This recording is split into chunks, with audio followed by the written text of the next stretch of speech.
The wind howled through the Seattle waterfront, carrying the sharp tang of salt and the distant hum of a city alive with secrets. In a dimly lit diner, 3 identical faces sat hunched over steaming coffee mugs, their laughter a fragile shield against the storm brewing beyond the glass. For the first time in years, the Triplet brothers, Elijah, Ezra, and Ethan Cole were together, planning a wedding that would change their family forever. Elijah, the eldest by mere minutes, leaned back in the booth, his dark eyes glinting with mischief. At 27, he was the charmer, a software engineer with a quick wit and a penchant for breaking rules. His fiancée, Amara, a sharp-tongued lawyer with Senegalese roots, was his perfect match. Ezra, the middle brother, sat quietly, his fingers tracing the rim of his mug. A history professor with a gentle demeanor, he carried the weight of their family's expectations. His fiancée, Lynn, a Vietnamese-American artist, brought color to his structured world. Then there was Ethan, the youngest, a freelance photographer with a restless spirit. His warm brown skin glowed under the diner's neon lights, but his eyes held a flicker of unease. He hadn't told his brothers about Javier yet. 3 weddings one day, Elijah said, raising his mug. The Cole triplets, making history. Ezra chuckled, but Ethan's smile faltered. He sipped his coffee, the bitter taste mirroring the dread pooling in his chest. The plan was ambitious. A joint wedding to celebrate their unbreakable bond as triplets. Their parents, devout and traditional, had insisted on a grand ceremony in their sprawling family estate in Tacoma. The guest list was already ballooning. Cousins, aunts, church friends, and neighbors, all expecting a picture-perfect event. But Ethan knew his truth would shatter that picture. "Ethan, you good?" Ezra asked, his voice soft but probing. He'd always been the perceptive one. "Yeah," Ethan lied, his fingers tightening around the mug. "Just thinking about the logistics." Elijah snorted. "Logistics? Man, you're the one who's barely said a word about your +1. Who's the lucky lady?" Ethan's heart thudded. He'd rehearsed this moment 100 times, but the words stuck like glue in his throat. He wasn't ashamed of Javier. God, no. Javier was everything. A 28-year-old barista and aspiring poet with soulful eyes and a laugh that could melt winter. They'd met 6 months ago at a poetry slam in Capitol Hill, where Javier's words had woven a spell around Ethan's heart. But their family was another story. "I'll tell you soon," Ethan said, forcing a grin. "Let's focus on the venue first." The brothers dove into details. Flowers, catering, music, each topic pulling Ethan deeper into his lie of omission. He wanted to tell them about Javier, about the man who'd taught him what love could feel like. But the memory of their father's voice, stern and unyielding during a sermon about traditional values, loomed large. The Cole family was a pillar of their community, and Ethan's truth felt like a wrecking ball. As the night wore on, the diner emptied, leaving only the hum of the jukebox and the clatter of dishes. Elijah and Ezra laughed about their fiancé's quirks, but Ethan's mind wandered to Javier. He pictured him now, probably curled up in their tiny apartment with a book of Neruda's poetry, his dark hair falling into his eyes. Ethan wanted to marry him, to stand before the world and declare their love. But the weight of his family's expectations pressed harder with every passing second. By the time they left the diner, the Seattle sky was a bruised purple, and Ethan's secret felt heavier than ever. He promised himself he'd tell them tomorrow. But tomorrow came, and the words stayed locked away. The next week, the brothers met at their parents' Tacoma estate. a sprawling colonial house surrounded by manicured lawns and rose gardens. Their mother, Ruth, bustled about, her silver hair pulled into a neat bun as she coordinated with the wedding planner. Their father, Pastor James Cole, stood on the porch, his presence as commanding as ever. At 60, he was a man of few words but immense influence, his sermons drawing crowds from across the county.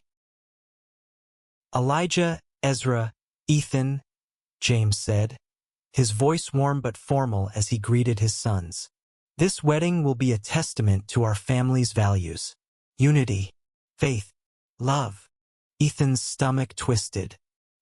He lagged behind as his brothers entered the house, his eyes fixed on the rose garden where he'd played as a child.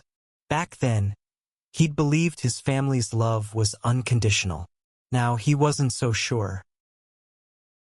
Inside, the planning session was chaos. Amara and Lynn argued playfully over color schemes, deep burgundy versus soft sage, while Elijah and Ezra chimed in with half-serious suggestions.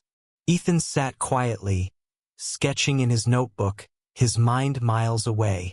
Javier had texted him earlier. "Can't wait to see you tonight. Love you."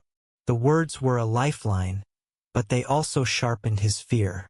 He couldn't keep this secret much longer. "Ethan, you're awfully quiet," Ruth said, her eyes narrowing with maternal instinct. "What's on your mind?" He hesitated, his pencil freezing mid-stroke. This was it, the moment to come clean. But the room felt too small, the air too thick. "Just nervous about the big day," he said, hating the half-truth. Ruth smiled, patting his hand. "You'll find the right girl when the time comes. God has a plan." Ethan's throat tightened. He excused himself and stepped outside, the cool air a relief against his burning skin. He pulled out his phone and called Javier. "Hey, mi amor." Javier's voice was warm, like sunlight breaking through clouds.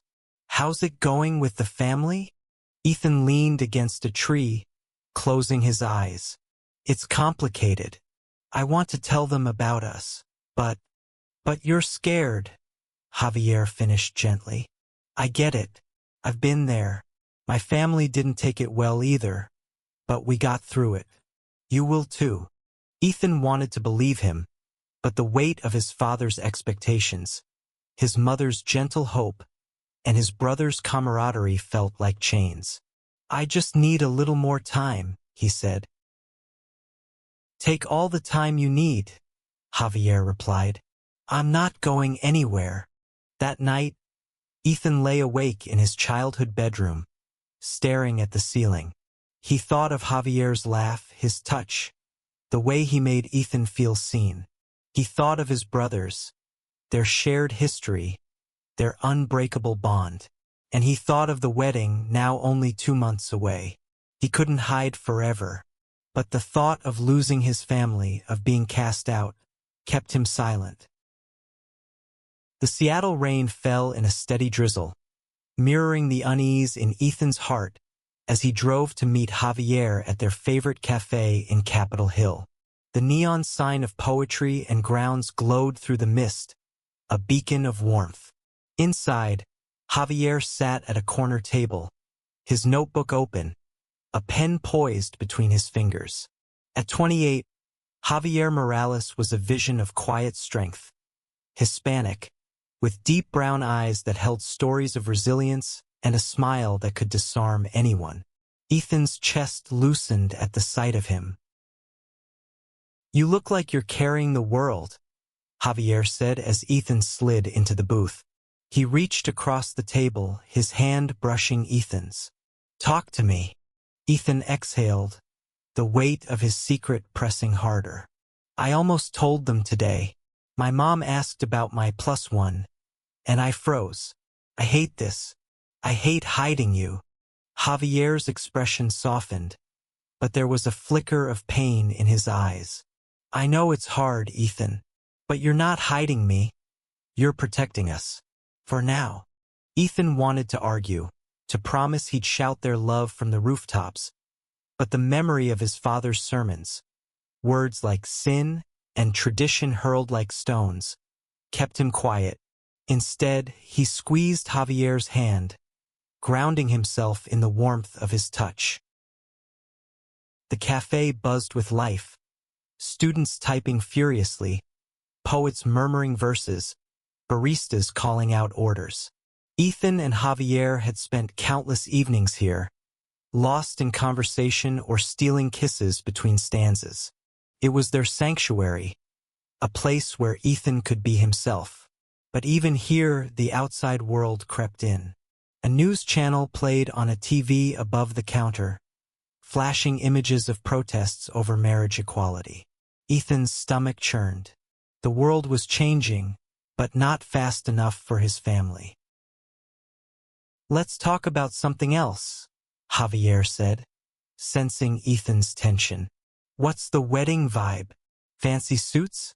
Big cake?" Ethan laughed, grateful for the shift. "Elijah wants a live band. Ezra's pushing for a string quartet. I just want it to be over." Javier raised an eyebrow. "You're part of this triple wedding extravaganza, and you're not excited? Come on, give me something." Ethan hesitated, then leaned forward, his voice low. "Okay, fine. If I could plan it, I'd want us. You and me, on a cliff overlooking the Pacific, just the sound of waves and your poetry. No guest list, no expectations. Just love." Javier's eyes sparkled. "That sounds perfect. But you know I'd still want a cake." They laughed, the tension easing, but Ethan's mind kept circling back to the wedding. He couldn't imagine walking down the aisle without Javier, but he also couldn't imagine facing his family's rejection. Back at the Tacoma estate, the wedding plans accelerated. Amara and Lynn had settled on a color palette, deep navy with gold accents, and Ruth was in her element, organizing vendors with military precision. Elijah and Ezra threw themselves into the chaos, debating everything from table settings to vows. Ethan, however, felt like a ghost, drifting through the motions. One afternoon, while the family pored over seating charts, Elijah cornered Ethan in the kitchen. "All right, little bro, spill it. You've been weird for weeks. Who's the girl?" Ethan's pulse raced. He opened his mouth, ready to confess, but the words morphed into a deflection. "You'll meet her soon. Promise." Elijah narrowed his eyes, unconvinced. "You're hiding something. I know you, Ethan. You can't lie to me." "I'm not lying," Ethan snapped, his voice sharper than intended. He softened, forcing a smile. "Just trust me, okay?" Elijah studied him for a moment, then clapped his shoulder. "Fine, but don't make me drag it out of you." The encounter left Ethan shaken. He slipped outside to the rose garden, where the air was thick with the scent of blooms. He pulled out his phone and scrolled through photos of Javier. Candid shots from their hikes, stolen moments at poetry slams, quiet mornings in bed. Each image was a reminder of what he stood to lose if he stayed silent, or if he spoke. That night, Ethan and Javier lay tangled in their apartment, the city's hum a distant lullaby. Javier traced circles on Ethan's back, his voice soft. "You don't have to do this alone, you know? I'll be there whatever happens." Ethan buried his face in Javier's shoulder, the weight of his love and his fear colliding. "I want to tell them. I do. But what if they shut me out? What if they ban me from the wedding?" Javier pulled back, his eyes fierce. "Then we make our own family, our own love. You are enough, Ethan. We are enough." The words were a bomb, but they didn't erase the dread. Ethan clung to Javier, wishing he could freeze this moment forever. The next morning, Ethan woke to a text from Ezra. "Family meeting at the house. 2 p.m. Don't be late. His stomach dropped. Meetings at the Cole estate were rare and usually serious. He drove to Tacoma, his mind racing with worst-case scenarios. Had someone seen him with Javier? Had his brothers pieced it together? The living room was a sea of tension when he arrived. Ruth sat on the couch, her hands clasped tightly. James stood by the fireplace, his expression unreadable. Elijah and Ezra flanked their fiancés, their faces grim. Ethan's heart pounded as he took a seat. "Ethan," James began, his voice steady but cold, "we need to talk about your place in this wedding." Ethan froze. He hadn't told them anything. How could they know? But the weight of his father's gaze told him this wasn't about seating charts or vows. This was about him and Javier. James Cole's voice cut through the room like a blade.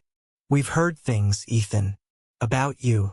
About someone you're seeing." The word someone hung heavy, laced with suspicion. Ethan's breath caught. His eyes darted to Elijah and Ezra, searching for clues. Elijah looked confused, but Ezra's gaze was steady, almost apologetic. Had Ezra seen something? Heard something? Ethan's mind raced back to a photo he'd posted on social media. A blurry shot of him and Javier at a festival, their hands brushing. He'd thought it was subtle, but maybe not subtle enough. "I don't know what you mean," Ethan said, his voice barely above a whisper. He hated the lie, hated the fear that kept him caged. Ruth leaned forward, her eyes soft but searching. "Ethan, we love you. You can tell us anything. But we heard you're involved with someone unexpected. We just want the truth." The room felt like it was closing in. Elijah frowned, clearly out of the loop. "Wait, what's going on? Ethan, who's the girl?" "There's no girl," Ethan said, the words slipping out before he could stop them. His heart thundered. It's a guy. His name is Javier."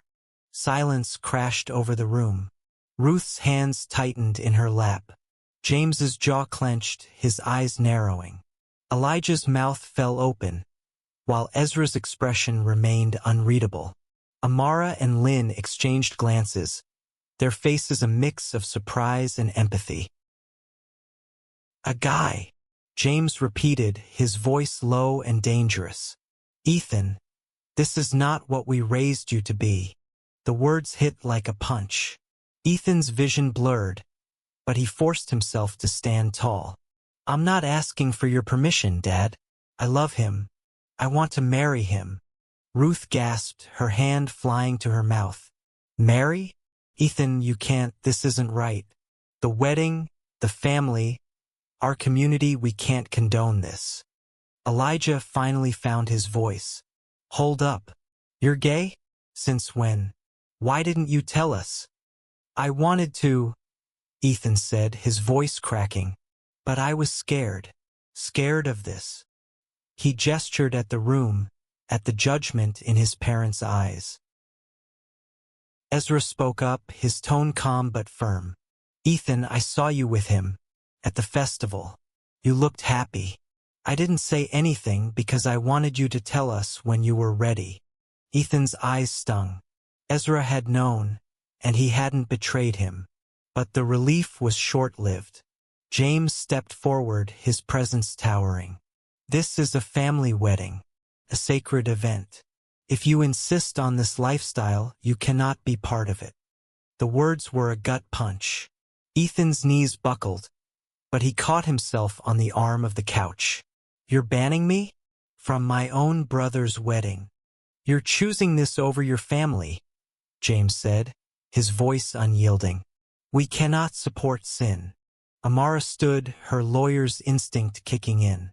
"Pastor Cole, with all due respect, this isn't about sin.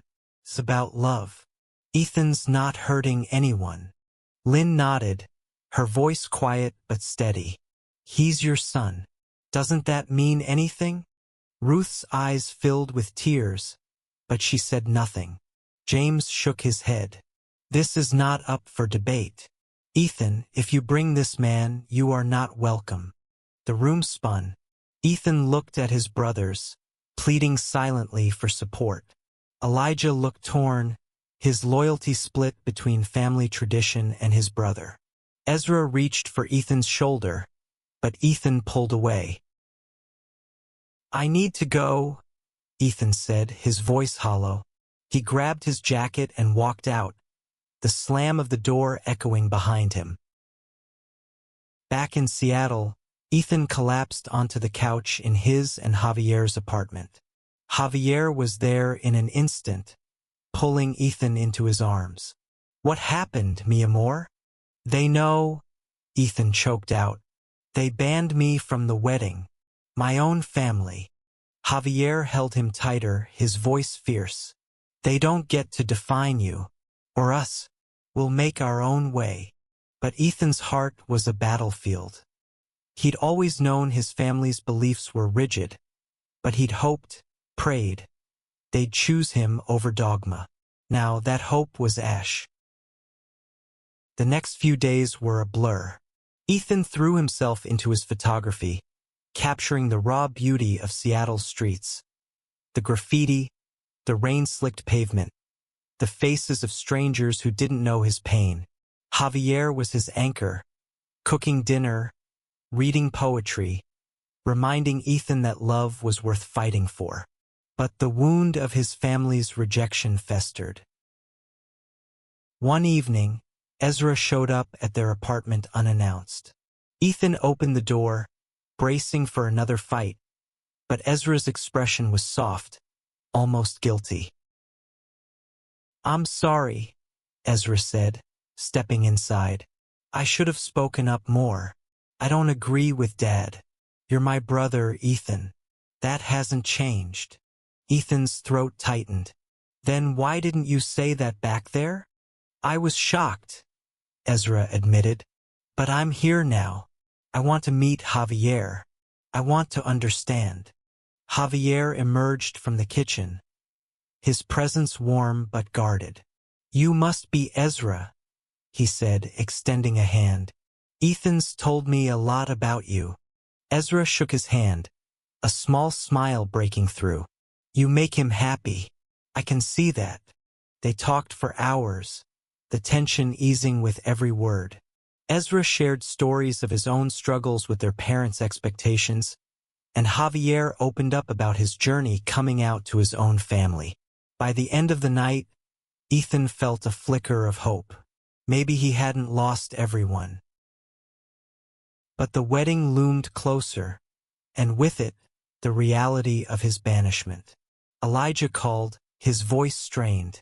I don't know what to do, man. I want you there, but Dad's not budging. Can you maybe come alone?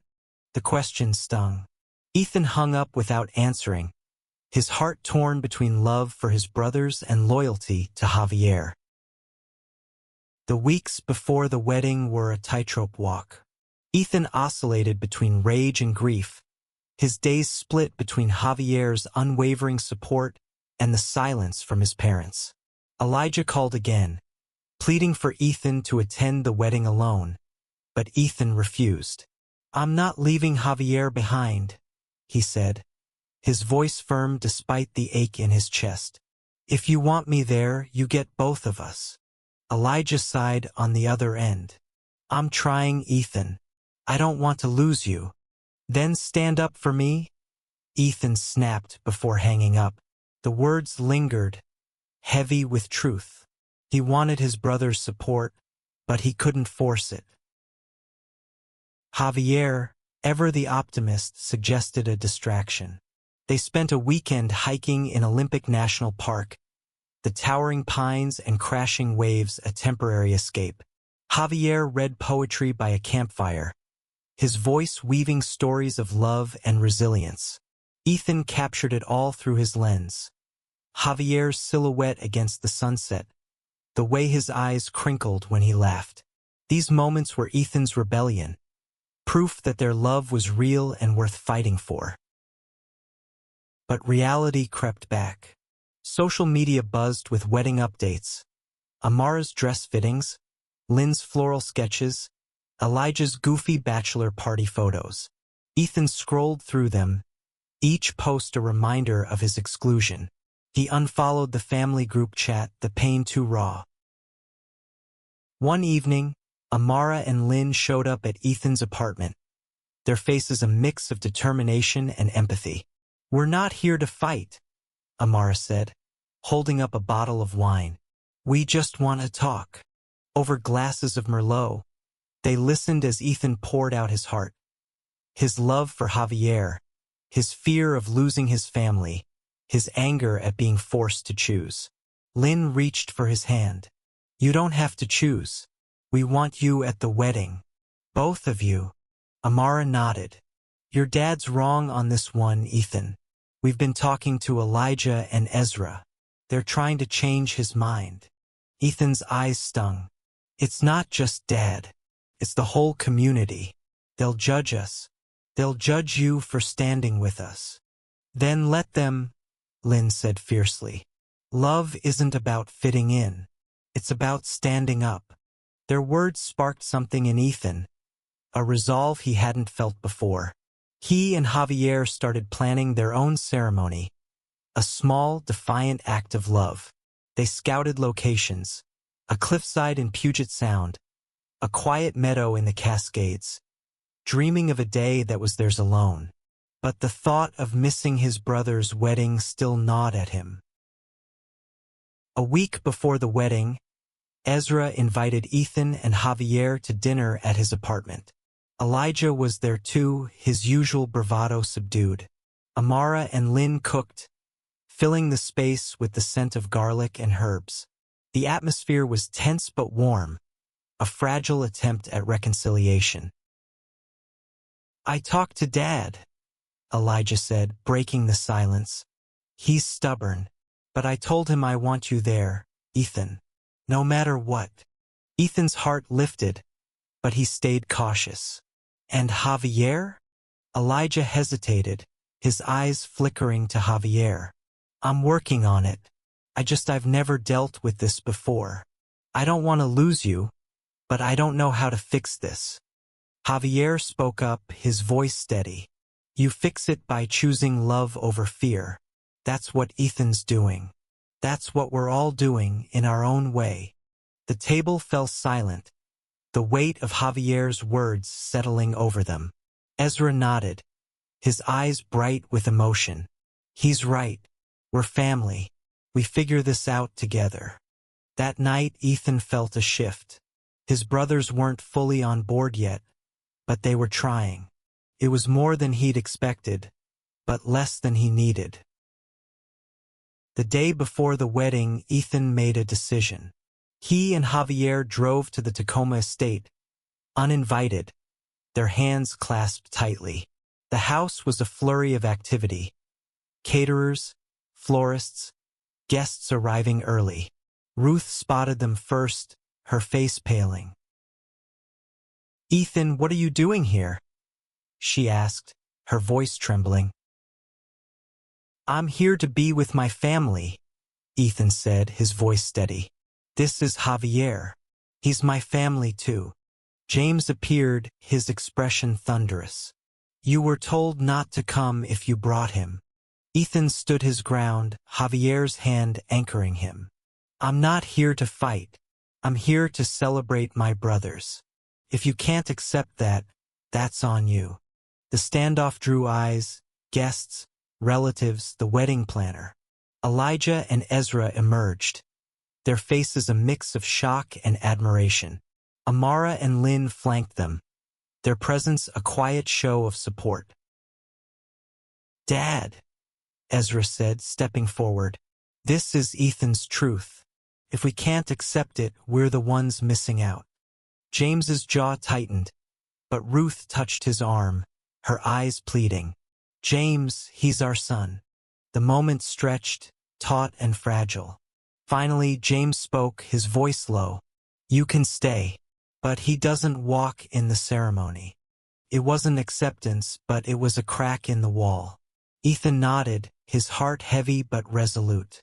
He and Javier took their place among the guests, their love a quiet rebellion. The wedding day dawned bright. The Tacoma estate transformed into a vision of navy and gold. The lawn was a sea of white chairs, adorned with roses and ribbon. Guests murmured in anticipation, their voices blending with the string quartet's melody. Ethan stood at the edge of the crowd, Javier by his side, their hands clasped. He felt like an outsider in his own family's story, but Javier's presence grounded him. The ceremony began with Elijah and Amara, their vows a blend of humor and devotion. Ezra and Lynn followed, their words soft and poetic, a reflection of their quiet love. Ethan watched his brothers, his heart swelling with pride and aching with loss. He dreamed of standing beside them, but now he was a spectator, banned from the altar. As the officiant pronounced the couples married, the crowd erupted in applause. Ethan clapped, his smile bittersweet. Javier squeezed his hand, whispering, "We'll have our day, mi amor." The reception was a blur of laughter, dancing, and clinking glasses. Ethan and Javier stayed on the fringes, their presence a quiet statement. Some guests cast curious glances, others whispered, but Amara and Lynn made a point to pull them onto the dance floor. Elijah joined, his grin wide but his eyes apologetic. "I'm sorry it's not what you wanted," he said over the music. "It's enough that you're here," Ethan replied, his voice thick. He meant it, but the ache remained. Ezra approached later, his expression serious. "I talked to Dad again. He's not there yet, but he's thinking. That's something." Ethan nodded, the weight of the day pressing down. "Thanks for trying." As the night wound down, Ruth found them. Her eyes were red, her voice soft.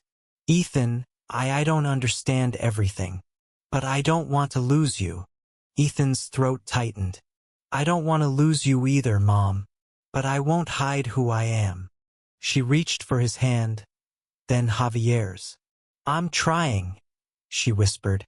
"Give me time." It wasn't perfect, but it was a start. Ethan hugged her, the first real connection in months. Months later, Ethan and Javier stood on a cliff in Puget Sound, the ocean roaring below. It was their wedding day, small, simple. There's no guest list, no expectations, just a handful of friends, Ezra, Elijah, Amara, and Lynn. Ruth was there too, her presence a fragile bridge. James hadn't come, but Ethan chose to focus on who was there, not who wasn't. Javier's vows were poetry, each word a promise of love and resilience. Ethan's were simpler, raw with emotion. "You taught me to be brave," he said, his voice breaking. "I choose you every day." They exchanged rings, the wind carrying their laughter. As they kissed, the sun dipped below the horizon, painting the sky in hues of fire and hope. Back in Seattle, Ethan's photography flourished, his work a celebration of love in all its forms. His relationship with his family remained a work in progress. James was distant, but Ruth called weekly, and his brothers were steadfast. The triplets' bond, though tested, held strong. Ethan and Javier built a life together, their apartment filled with poetry, photos, and dreams. The world wasn't perfect, but their love was. And in that love, Ethan found his truth. Family isn't just blood. It's the people who choose you, no matter the cost.